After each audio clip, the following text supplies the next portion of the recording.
Dear fellow human, I think by now you have the feeling that something is not right about our current situation.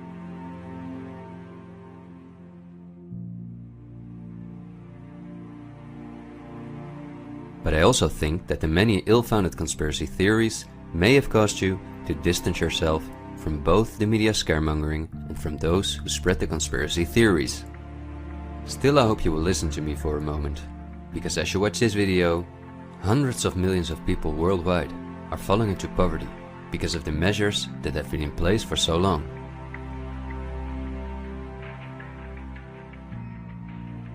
And although the biggest economic crisis that we will ever experience may not have affected you personally yet, it's only a matter of time before the ripple effects also reach you and your loved ones. This is not alarmism, but the harsh reality we face. I also think that we can limit the damage and even benefit from it if we are properly and objectively informed about our current situation. Therefore, I would like to show you some easy verifiable facts that I think are essential. Less than a handful of megacorporations dominate every aspect of our lives. That may seem like an exaggeration, but from the breakfast that's on the table in the morning, to the mattress we sleep on at night, and everything we do, put on, or consume in between, all are largely dependent on these corporations. These are investment companies of immense proportions, and they manage the major money flows on Earth. They are the protagonists of the play which we are currently witnessing. So as not to take up too much of your time, I've summarized the most important information as briefly as possible. How does it work? Let's take as an example a company like PepsiCo, which is the parent company of many of the most popular soft drinks and snacks in the world. There appear to be many different competing brands, but they all come from the factories of a small number of corporations that together have a monopoly on the industry. Within the packaged food industry, there are a number of other major companies such as Unilever, the Coca-Cola Company, Mondelez, and Nestlé.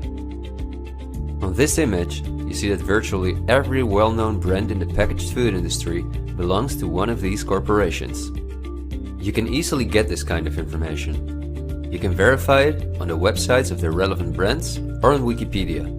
Companies of this size are usually publicly traded and have a board where the largest shareholders call the shots. On websites like Yahoo Finance, we can find detailed company information, including who the largest shareholders of these companies are. Let's take PepsiCo again as an example. We see that 73.14% of the shares are held by no less than 3,379 institutional investors. These include investment companies, mutual funds, insurance companies, banks, and in some cases governments. Let's look at who the largest institutional investors of PepsiCo are. As you can see, just 10 out of the 3,379 investors account for almost 1/3 of all shares. The combined share capital of these top 10 has a value of approximately $60 billion. But of those 10 investors, 3 own more shares than the remaining 7. Let's remember their names and let's see who owns the most shares at the Coca-Cola Company, Pepsi's big competitor.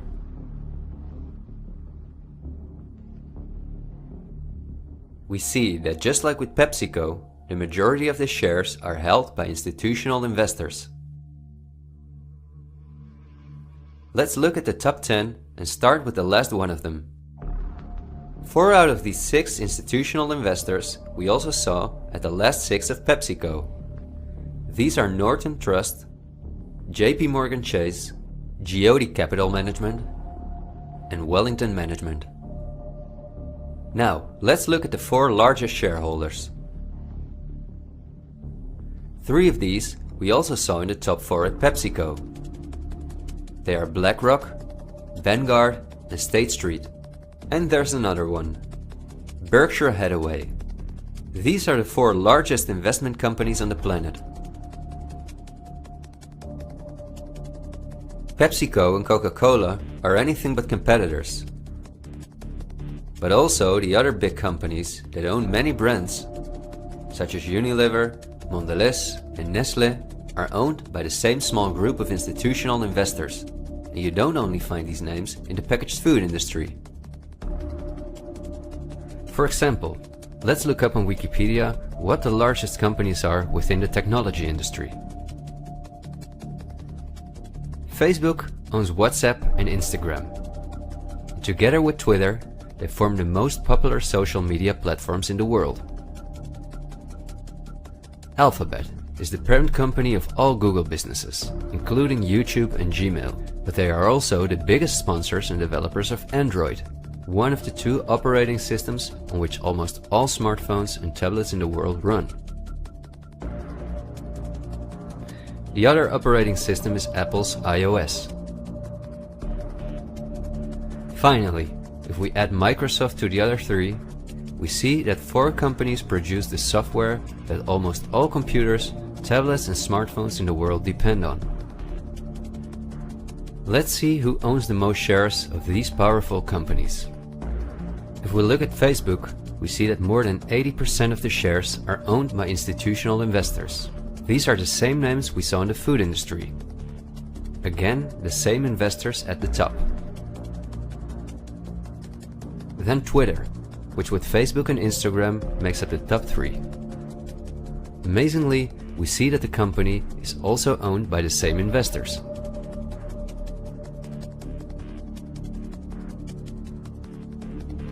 We see them at Apple, but also with their big competitor Microsoft.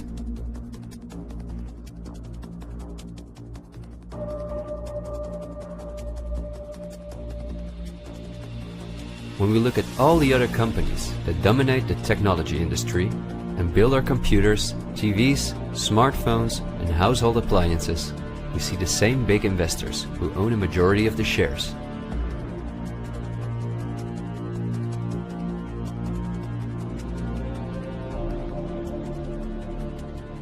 We see this within all industries around the world. And just to show you that I'm not exaggerating, I'll give you another example. Let's say we want to plan a vacation. On our computer or smartphone, we look for a cheap flight to the sun through websites like Skyscanner and Expedia, both of which belong to the same group of institutional investors. We fly with one of the many airlines of which the majority of the shares are often owned by the same investors or by governments, like Air France-KLM. The aircraft we fly is in most cases a Boeing or an Airbus. Again, we see the same names. We look for a hotel or an apartment through Booking.com or Airbnb.com. Once we arrive at our destination, we go out for dinner, then we write a review on TripAdvisor. The same investors are at the basis of every aspect of our journey, and their power goes even much further, because even the kerosene that fuels the plane comes from one of their many oil companies and refineries. Just like the steel that the plane is made of comes from one of their many mining companies. This small club of investment companies, banks and mutual funds are also the largest shareholders in the primary industries, where raw materials come from. If we look on Wikipedia for the largest mining companies in the world, we see that their shareholders are the same institutional investors we see everywhere else. The same goes for the largest agricultural companies in the world, that our entire food industry depends on. For example, they own Bayer, the parent company of Monsanto, the world's largest seed producer, which produces 90% of all the cotton seed on Earth, as well as the majority of all other seeds. But these institutional investors are also the shareholders of the largest textile manufacturing companies in the world, and even the numerous popular clothing brands that turn the cotton into the clothes we wear are owned by the same group of investors.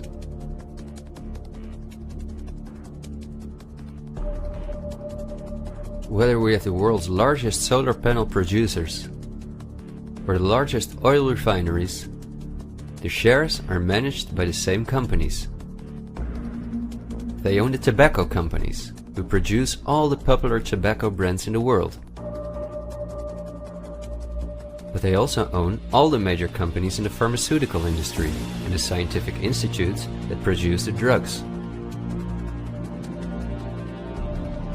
They own the companies that produce our metals and raw materials, and the entire automobile, aircraft and arms industry where those metals and raw materials are processed.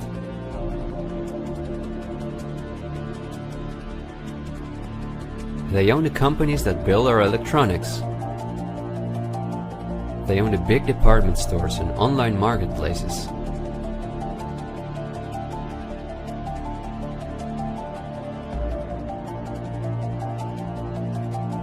And even the payment methods that we use to pay for their products.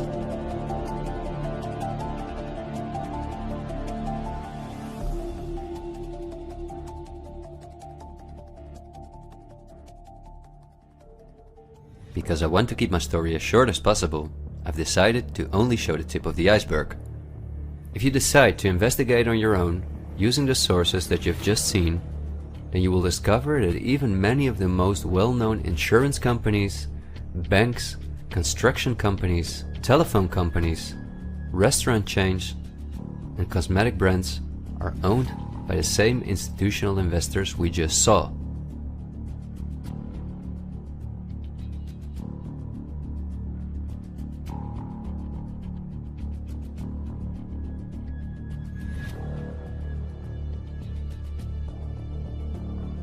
These institutional investors are, as I told you earlier, mainly investment companies, banks and insurance companies. They are in turn also owned by shareholders. Now, what is the most amazing thing? All of these institutional investors own each other's shares, and together they form an immense network that we can compare to a pyramid. The smaller institutional investors are owned by larger investors, who in turn belong to even larger investors. The visible top of this pyramid consists of only two companies, and we have seen their names many times by now. They are Vanguard and BlackRock. The power of these two companies is something we can barely imagine. Not only are they the largest institutional investors of every major company on Earth, they also own the other institutional investors of those companies, giving them a complete monopoly. According to a report by Bloomberg, one of the most respected institutions in the world in the field of financial data and analytics, experts expect that by 2028 both companies will collectively manage about $20 trillion in investments, and in the process will own almost everything on Earth. The same Bloomberg called BlackRock the fourth arm of government, because it is the only non-government entity that has a close relationship with the federal banks, also called the central banks. BlackRock not only lends money to the federal banks, but is also their principal advisor and the developer of the computer system that the federal banks use. Dozens of BlackRock employees had senior positions in the White House during the Bush and the Obama administrations, and currently under Joe Biden. BlackRock CEO Larry Fink is a welcome guest with many heads of state and politicians, and understandably so. He's the face of the company that pulls the strings.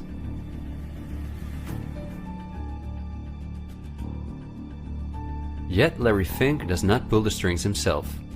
In fact, BlackRock itself is owned by shareholders. And if we look at who those shareholders are, we come to a strange conclusion.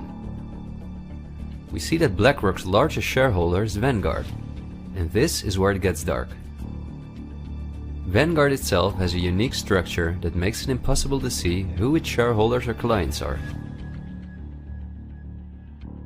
The elite who own Vanguard don't want anyone to know that they are the owners of the most powerful company on Earth.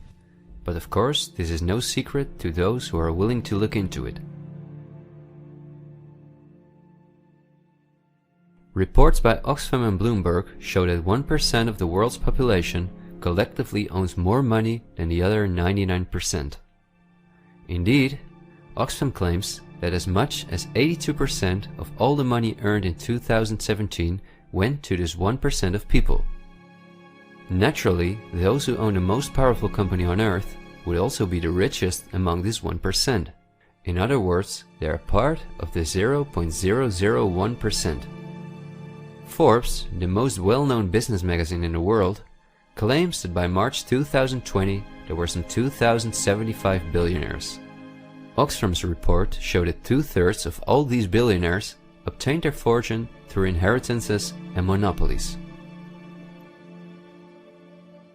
So this means that Vanguard is in the hands of the richest families on earth.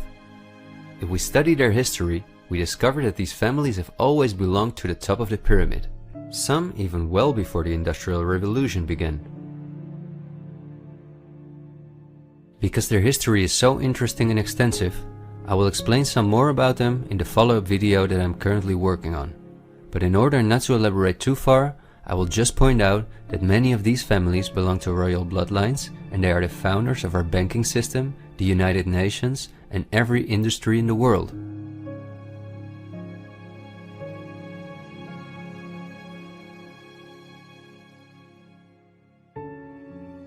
These families never lost their power, but because of an increasing world population, they were forced to hide behind investment companies such as Vanguard, whose largest shareholders are the private funds and non-profit organizations of these families.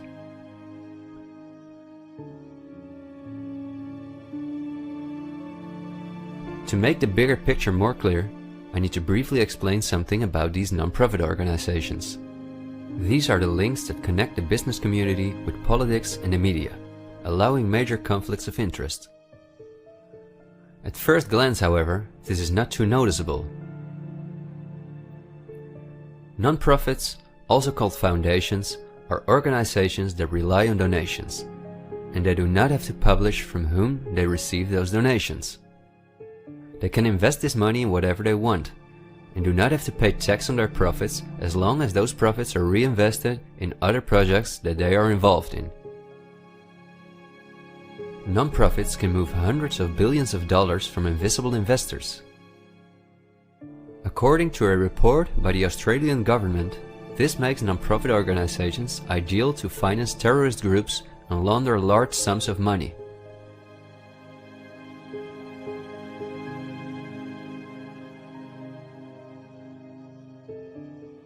The foundations and funds of the families who are highest in the hierarchy of the 1% hide behind the scenes as much as possible. However, for cases that have a lot of publicity and attention, they use the foundations of philanthropist families that are lower in the ranking, but who are also extremely wealthy. In order to be concise, I will only highlight the 3 most important foundations in the world that connect all the industries in the world to each other. These are the Bill and Melinda Gates Foundation, the Open Society Foundations of the controversial multi-billionaire George Soros, and the Clinton Foundation. A very brief introduction to give you an idea of the size of these types of foundations. According to the official website of the World Economic Forum, the Gates Foundation is the largest funder of the World Health Organization, after President Donald Trump halted the funding of the WHO by the US in 2020. This makes the Gates Foundation one of the most influential organizations in the world in the area of everything that relates to our health. The Gates Foundation has a close partnership with the 16 largest pharmaceutical companies in the world, including Pfizer, AstraZeneca, Johnson & Johnson, BioNTech, and Bayer, and we have just seen who own the most shares of these companies.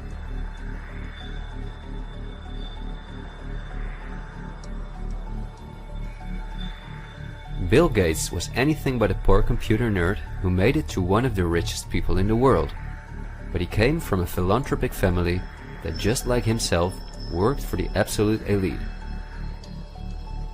Bill is the founder of Microsoft, which is owned by BlackRock, Vanguard, and until recently Berkshire Hathaway. But at the same time, the Gates Foundation is the largest shareholder after BlackRock, Vanguard and State Street in Berkshire Hathaway, where he was even on the board for a while. We would spend hours if we considered everything the Gates Foundation, the Open Society Foundations of George Soros, and the Clinton Foundation are involved in. But because they connect us with the next topic and with the current events, this brief introduction was important. I think the next topic should start with a question. A random person like myself, with very little experience in video editing, using an old laptop, can in 20 minutes objectively portray that only 2 companies have a total monopoly over all the industries in the world. So the natural question is, why don't you hear about all of this in the media? What? It's a good question. Every day we have the choice between countless reports, documentaries and television programs, and yet not one of them talks about this. Is it something not interesting enough? Or might there perhaps be other interests at play? The answer we get again from Wikipedia. About 90% of the international media is owned by 9 media conglomerates. The companies owned by these media conglomerates are too many to mention, so I'm just going to show you the most important brands that we all know. Viacom CBS is the parent company of, among others, all CBS channels, Paramount, where the most famous movies and series in the world come from, MTV, Comedy Central, Nickelodeon, the popular British Channel 5 and the popular Australian 10. Guess who the largest shareholders of Viacom CBS are? Before we look at the other major conglomerates, let's not forget to mention our extremely powerful streaming monopolists, Netflix and Amazon Prime, both of which belong to the same shareholders. Then AT&T, which is the parent company of Warner Brothers, HBO, Discovery Channel, CNN, Cartoon Network, TNT, DC, and many other well-known brands. Guess who the largest shareholders of AT&T are?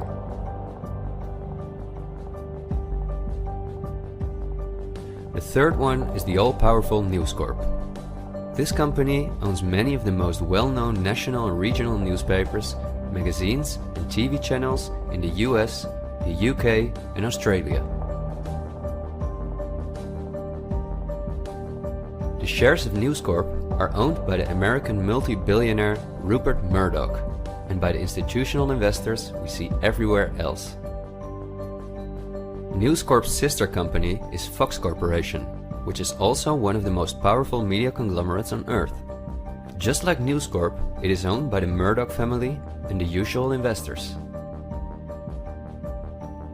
Then the Walt Disney Company, a conglomerate of unimaginable dimensions, with many subsidiaries such as Pixar, Marvel, 20th Century, Lucasfilm, ABC, National Geographic, and Hulu.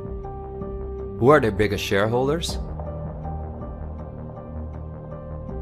Another powerful media conglomerate is Comcast.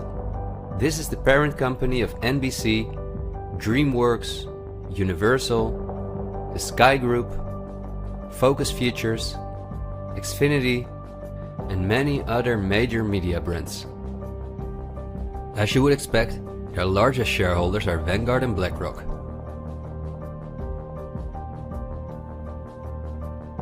I could go on for hours and show that in almost every country on Earth, the local media is in the hands of these kind of conglomerates, which in turn are owned by our institutional investors or by extremely rich and powerful elite families. In the UK, for example, virtually all popular newspapers and magazines are owned by the Daily Mail Group, Reach and the aforementioned News Corp. In the Netherlands, the entire media is in the hands of the Persgroep, Mediahuis and Bertelsmann. And in Germany, the entire media is either controlled by the German government, ProSiebenSat.1, Axel Springer, and again, Bertelsmann, which is also a conglomerate of unprecedented dimensions.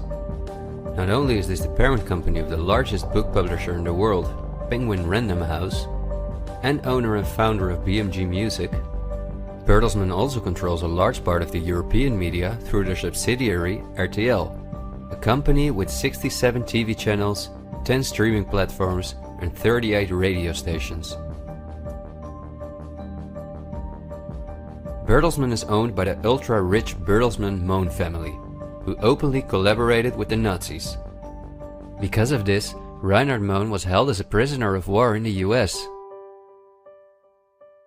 Besides RTL, Bertelsmann also owns a large part of the French mainstream media. And together with Mediaset, the powerful Italian conglomerate of former President Berlusconi that controls the most important part of the Italian mainstream media, they also own all popular Spanish TV channels. Now, to complete the picture, let's look at where the news comes from that all these media outlets are feeding us on a daily basis. The various news media do not produce their news themselves, but use information and images from news agencies such as Reuters, the Dutch ANP, and the French AFP. These organizations are anything but independent. Reuters is owned by the powerful Canadian Thomson family. The ANP is owned by Dutch investor Kees Omen, and the AFP is largely financed by the French government.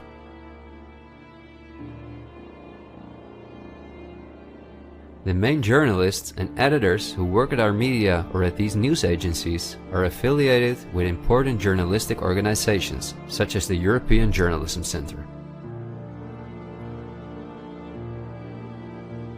These are one of the largest funders of media-related projects across Europe.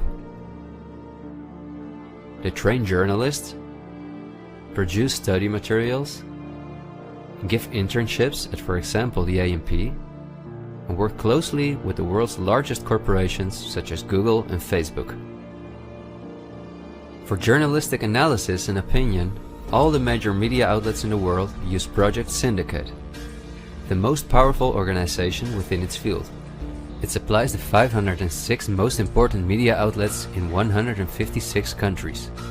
Project Syndicate, plus an organization such as the European Journalism Centre, together with the news agencies, are the connecting link between all the different media outlets around the world. When newscasters read the news from their teleprompters, there is a good chance that the text comes from one of these organizations. As a result, the global media is often synchronized in its reporting. We are concerned about the trouble and trying to be responsible, one-sided news stories plaguing our country. The sharing of biased and false news has become all too common on social media. More alarming, some media outlets publish these same fake stories without checking facts first. The sharing of biased and false news has become all too common on social media. More alarming, some media outlets publish these same fake stories without checking facts first. Unfortunately, some members of the media use their platforms to push their own personal bias and agenda to control exactly what people think. And this is extremely dangerous to our democracy. This is extremely dangerous to our democracy. This is extremely dangerous to our democracy. This is extremely dangerous to our democracy. This is extremely dangerous to our democracy. This is extremely dangerous to our democracy. This is extremely dangerous to our democracy. This is extremely dangerous to our democracy. This is extremely dangerous to our democracy. This is extremely dangerous to our democracy. This is extremely dangerous to our democracy. This is extremely dangerous to our democracy. This is extremely dangerous to our democracy. In September 2020, the European Journalism Centre and Facebook set up a fund to support selected news organizations to do the reporting during the corona crisis. Let's see who the organizations are that, along with the news agencies, produce our news. At Project Syndicate, we see the Bill and Melinda Gates Foundation, the Open Society Foundation, and the European Journalism Centre.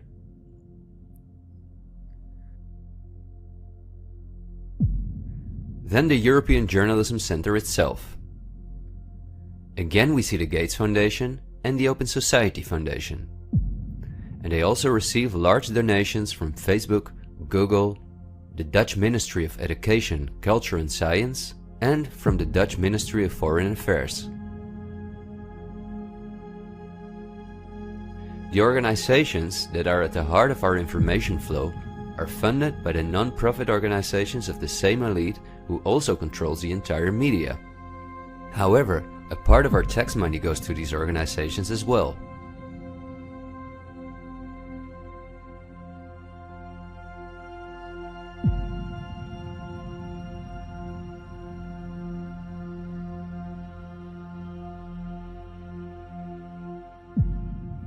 Okay, I realize this was a lot of information to process, and believe me, I've made it as short as possible, and I've only used those examples that seem necessary to show you the overall picture, so you can understand the current situation better. It is an all-encompassing topic that can change our view on many historical events, but my goal is to inform you about the danger in which we presently find ourselves. There will be enough time for us to delve into the past, so let's talk about the current events now. The elite that controls every aspect of our lives, up to the information that we receive, depends on an unimaginably coordinated collaboration to keep all the different industries on Earth connected to each other, in order to ensure they all work in the elite's interests. This happens at the World Economic Forum, one of the most important organizations in the world. At its annual meeting in Davos, the CEOs of the largest companies on Earth gather along with heads of state, politicians, and other influential individuals and organizations like UNICEF and Greenpeace. Serving on the board of trustees are former US Vice President and climate change guru Al Gore, BlackRock CEO Larry Fink, the President of the European Central Bank Christine Lagarde, the Director of CERN Fabiola Gianotti, the Queen of Jordan, the Director of the International Committee of the Red Cross Peter Maurer, and many other politicians and CEOs of the world's most influential companies. According to the WEF's official website, their annual membership fee ranges between 53,000 and 530,000 euros. But according to the WEF's year reports, around 71% of their total budget comes from its partners, who in this way pay for the membership of young politicians who cannot afford their own fee. Wikipedia reports the following. According to critics, the WEF is a business forum where the wealthiest companies can negotiate deals with other companies or with politicians. The purpose of the WEF for many of the participants would be personal gain instead of solving global problems. I don't like to make assumptions, but would there be so many problems on Earth if the key industry leaders, bankers and politicians since 1971 had gathered annually to solve our world's problems?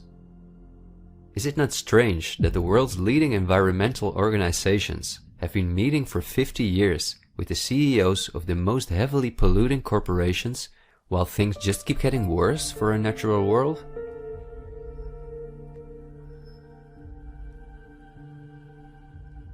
That these critics of the WEF are right soon becomes clear when we look at who the most important partners are that account for almost 71% of the WEF's budget. There are BlackRock, the Open Society Foundations, the Bill and Melinda Gates Foundation, and many other large corporations of whom Vanguard and BlackRock own the shares directly or indirectly.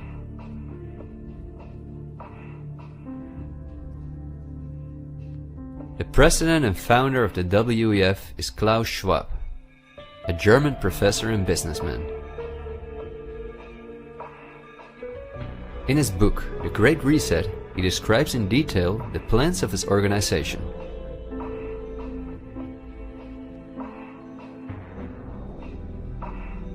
The coronavirus, according to him, is the excellent opportunity to literally reset our society in every regard. He calls this Build Back Better, and this slogan seems to be the motto of all globalist politicians in the world.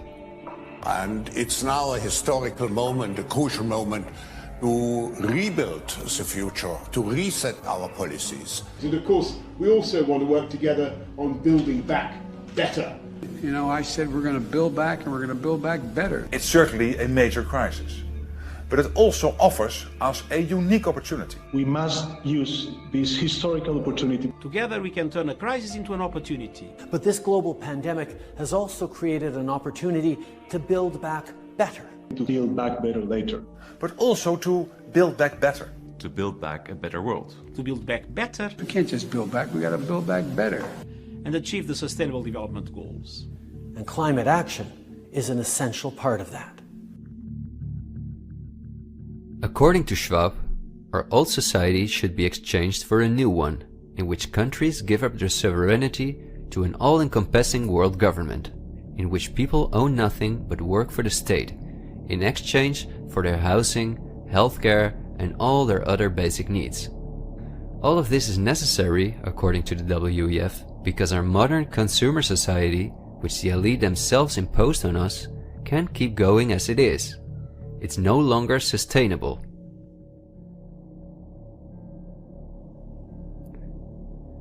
Schwab says in his book that we will never return to the old normal. And the WEF published a video that makes it clear that in 2030 we will own nothing, but we will be happy.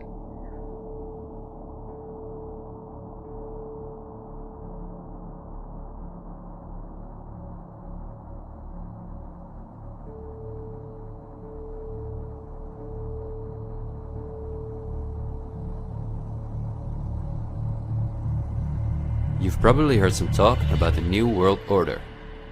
The media wants us to believe that this is a topic for conspiracy theorists, although it has been talked about for generations by presidents such as George Bush Sr., Nelson Mandela, and Bill Clinton.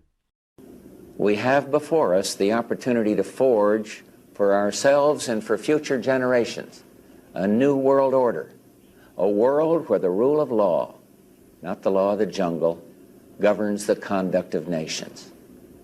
When we are successful, and we will be, we have a real chance at this new world order, an order in which a credible United Nations can use its peacekeeping role to fulfill the promise and vision of the UN's founders.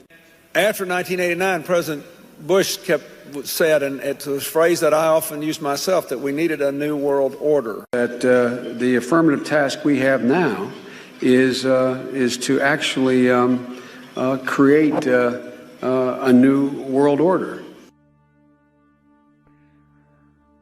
But also by the world's most famous philanthropists such as Cecil Rhodes, David Rockefeller, Henry Kissinger, and even George Soros. I think you need a new world order, that China has to be part of the process of creating it, and they have to buy in, they have to own it. These important figures, who apart from Mandela, were all among the top of the elite when they were still alive, are not the only ones who dream about an all-powerful world government.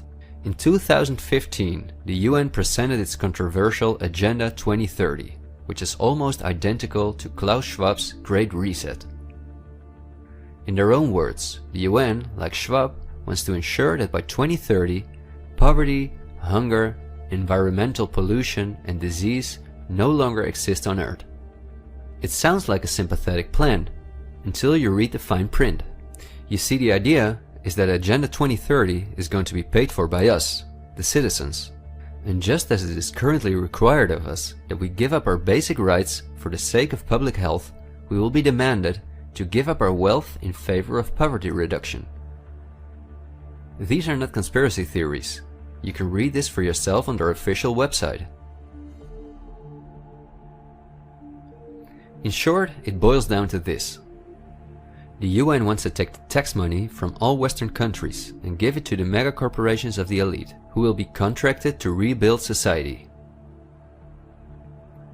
Globally, a completely new infrastructure is needed, because fossil fuels must be made a thing of the past, according to the UN. For this immense project, a world government is needed, says the UN. And the same UN takes it upon herself to be this global government. Just like Schwab, the UN also believes that a pandemic is the perfect opportunity to accelerate the implementation of Agenda 2030. It is worrisome that the WEF and the UN openly admit that they consider pandemics and other disasters as an opportunity to transform society, especially since we have seen that the elite have all the resources at their disposal to make us believe that there is a pandemic, and even to create one. So we certainly should not take these things lightly, and we should examine them carefully. And when we do that, we come across things that are even more troubling.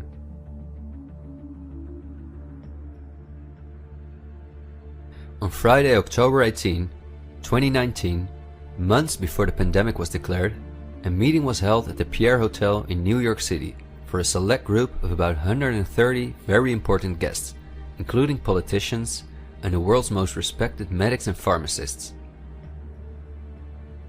The purpose of the meeting was to simulate the possible scenarios in the event of a global pandemic. This could be a coincidence, you might say. For this simulation, however, a coronavirus was used as an example. The simulation covered in detail how the coronavirus would develop and how they could only control this through the intensive collaboration of entire industries, governments, and government agencies. Once again, a new world order to save us from destruction. Does it surprise you when I tell you that this meeting, called Event 201, was organized by none other than the World Economic Forum, the Bill and Melinda Gates Foundation, and the Johns Hopkins Institute? This is not a conspiracy theory. Check the official website of Event 201 for yourself.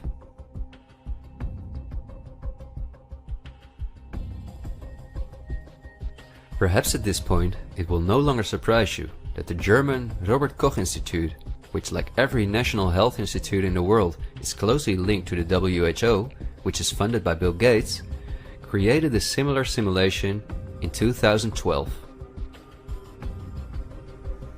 As was the case during Event 201, the simulation assumed the coronavirus. This simulation assumed that in a Southeast Asian food market, a coronavirus would spread from animal to human. How coincidental, isn't it? In this simulation, it takes several weeks for the authorities to identify the virus, allowing it to spread worldwide.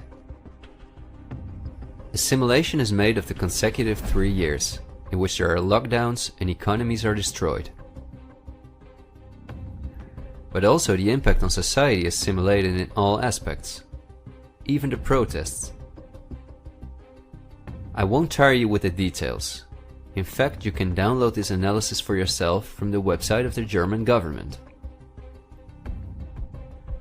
The last thing I want to show is an excerpt from a lecture that Belgian top virologist Mark van Ranst gave on January 22, 2019 at the Chatham House, a major non-profit organization in London, where important world leaders meet to discuss global issues. Winners of the Chatham House Prize include Hillary Clinton, Melinda Gates, and John Kerry.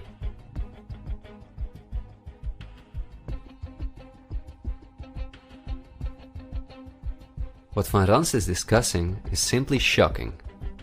Van Ranst in fact explains how he has fooled the entire Belgian population during the swine flu through fear-mongering, out-of-context mortality rates, and media manipulation. He laughingly explains how he managed to impose the vaccine for the swine flu on the frightened Belgian population, a vaccine produced by the pharmaceutical companies he worked for. Thank you very much, Ab. Thanks for the invitation. And I was asked to tell you about my experiences being the crisis manager, the flu commissioner for Belgium, and highlighting the communication. And then you have one opportunity to do it right. I mean, day one is so important. In day one, you start your communication with the press, with the people, and you have to do it right. I mean, you have to go for one voice, one message. In Belgium, they chose to appoint a non-politician to do that. I mean, I have no party affiliations, and that makes things a little bit, at that time at least, a little bit easier, because you're not attacked politically, majority, minority. That doesn't come into play, and that was a huge advantage. The second advantage is that you can play in Brussels the complete naive guy and get a lot more done than you would otherwise be able to do. You have to be omnipresent that first day or the first days, so that you attract the media attention. You make an agreement with them that you will tell them all, and if they call, you will pick up the phone. When you do that, then you can profit from these early days to get complete carpet coverage of the field, and they're not going to search for alternative voices there. And if you do that, that makes things a lot easier. These first weeks, that's easy street.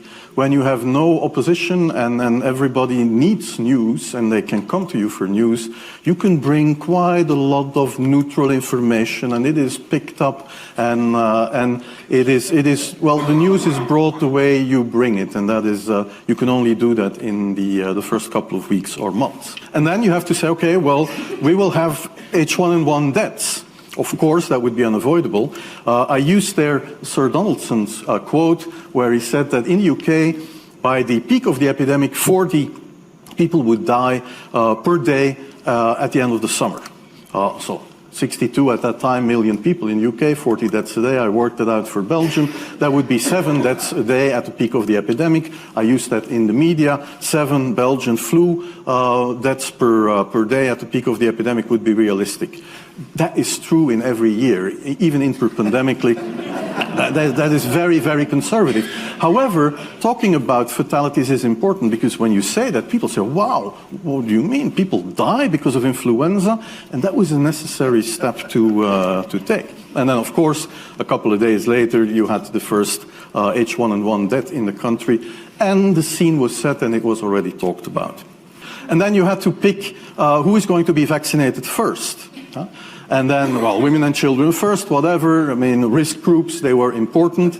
And then I misused the fact that the top football soccer clubs in Belgium inappropriately and against all agreements vaccinated they made their soccer players priority people. So I said I can use that, because if the population really believes that this vaccine is so desirable that even the soccer players would be dishonest to get their vaccine, I said, okay, I can play with that. So I made a big fuss about this. This is Van Ranst is raving mad, but it worked.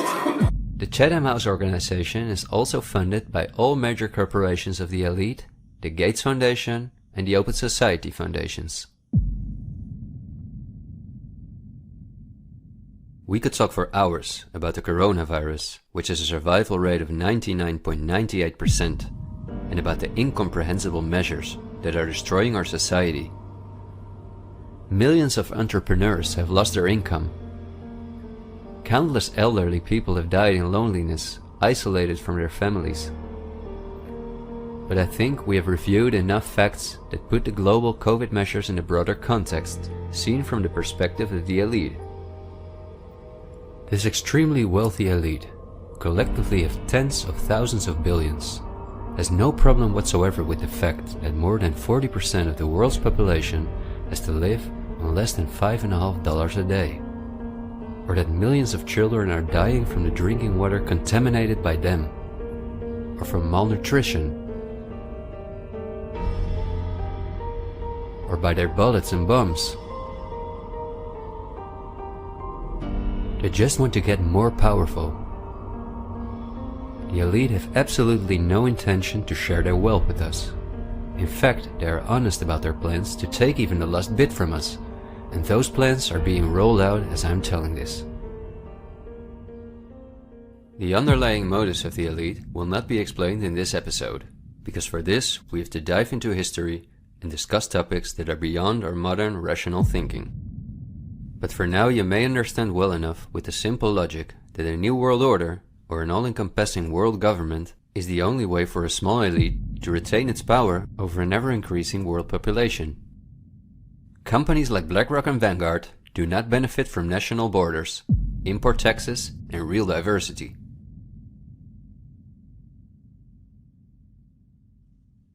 Only through fear and media manipulation can they maintain their grip on all of us.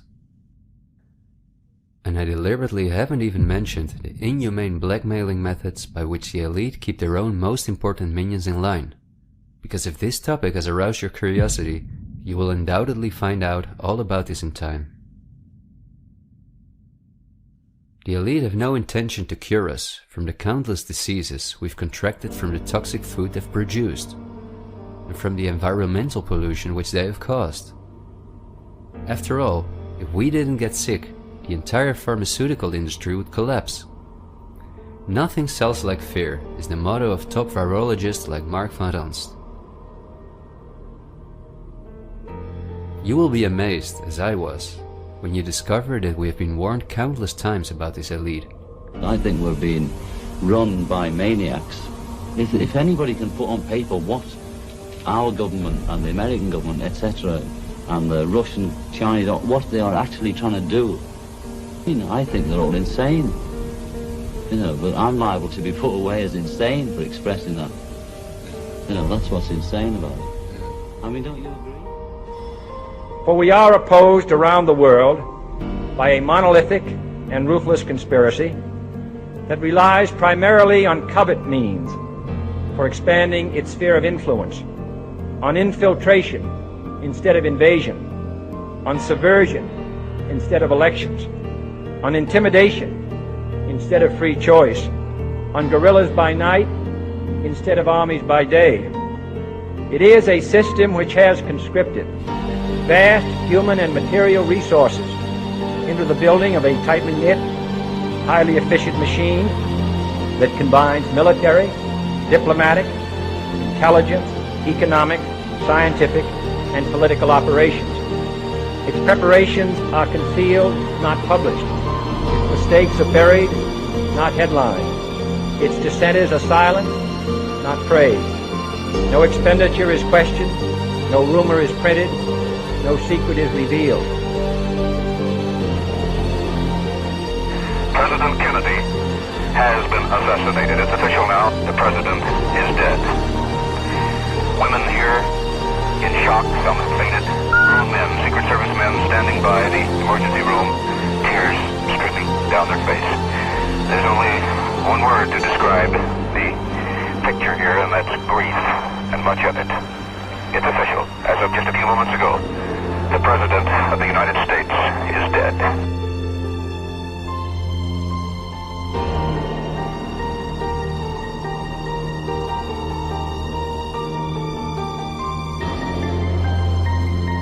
When you're talking about really elite levels, the name of the game is blackmail. That's what runs the whole system, basically. They want compromised people because they're easy to control. I'm not suicidal. I'm not suicidal.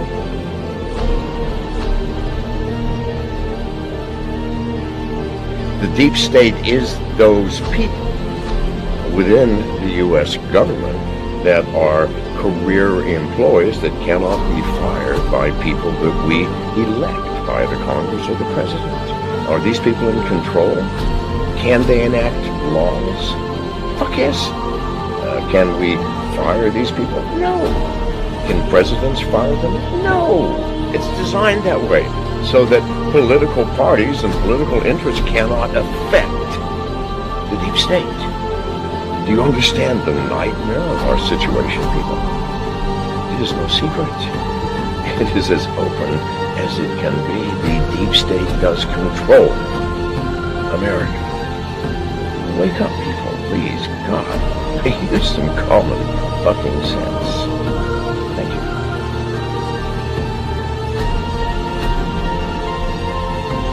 Something like 1984 could potentially happen. This is the direction the world is going in at the present time.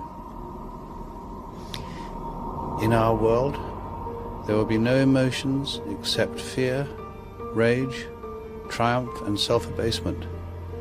The sex instinct will be eradicated. There will be no loyalty except loyalty to the party. But always there will be the intoxication of power. Always, at every moment, there will be the thrill of victory, the sensation of trampling on an enemy who is helpless. If you want a picture of the future, imagine a boot stamping on a human face forever. The moral to be drawn from this dangerous nightmare situation is a simple one. Don't let it happen. It depends on you. With this video, I hope to reach you, to reduce the ever-increasing distance between us. Only when we are divided can the elite retain its power over us. the greatest fear of the elite is that we will realize what is really going on Earth. And the only way the elite thinks they can prevent this from happening is through censorship,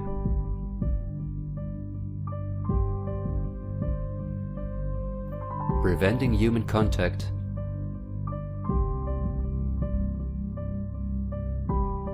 the incessant framing of political opponents and those who think differently,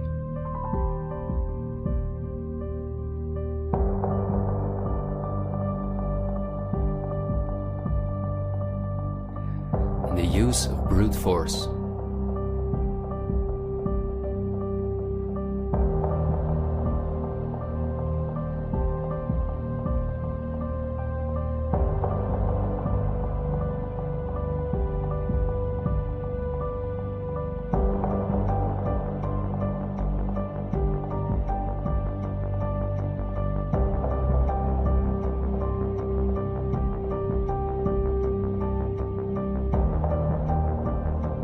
The plans of the elite are clear, and so is the ruthless way in which they want to accomplish them. If we allow this to happen, a new society will be built on the ashes of what we once knew. A new society in which we will own nothing, not even a home of our own. The elite wants to make sure that between now and 2030, everything you now own will be theirs. For this, devastating economic crisis is necessary. First, the middle class is attacked, which is the backbone of society. Entrepreneurs are forced to go into tremendous debt, which will ultimately cause them to lose all their possessions. After that, things will move quickly. Banks will fall, cash money will cease to exist, and the only way not to starve to death will be the acceptance of government support, which will include several conditions, such as the vaccination passport and giving up all private possessions. Because the entrepreneurs are the first to fall, many others won't immediately feel the crisis. The people remain divided among themselves until it is too late. This is not a doomsday scenario that I've made up. This is simply the Great Reset. The New World Order, which has been prepared for many generations, and which has been extensively tested in every communist dictatorship in the world.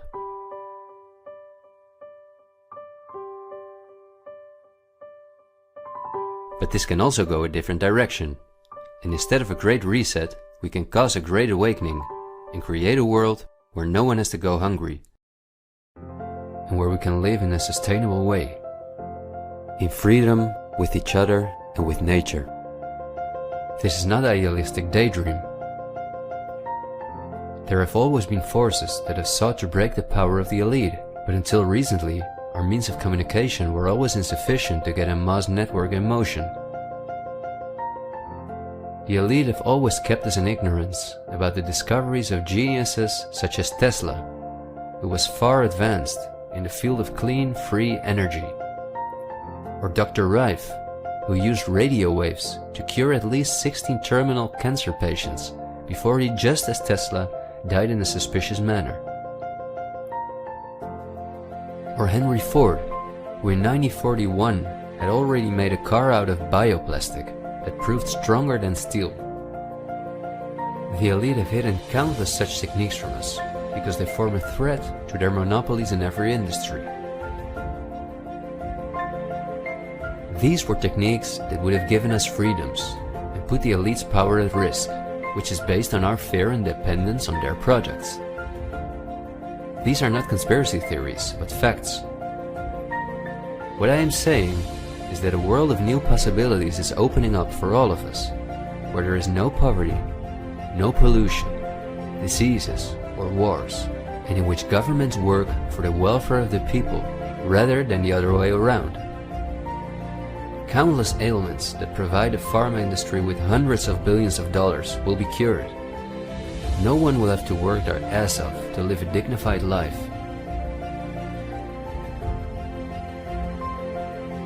People will no longer live in fear because of the lies of the media, the pharma industry, the climate lobbies, and politicians. It's all on the horizon, but we have to go through the storm first and recognize what the real problem is in our society. I want to thank you for listening to me, and I hope someday, in freedom, together we'll reflect back on this unique moment in history. There is still so much to tell, but we will save the rest for later. This video was only intended as an introduction. This is where our journey starts, and it will be a difficult one, but we will undertake it together, and we will help each other get up when we fall.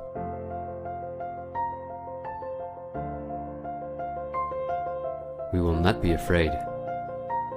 We are the 99%.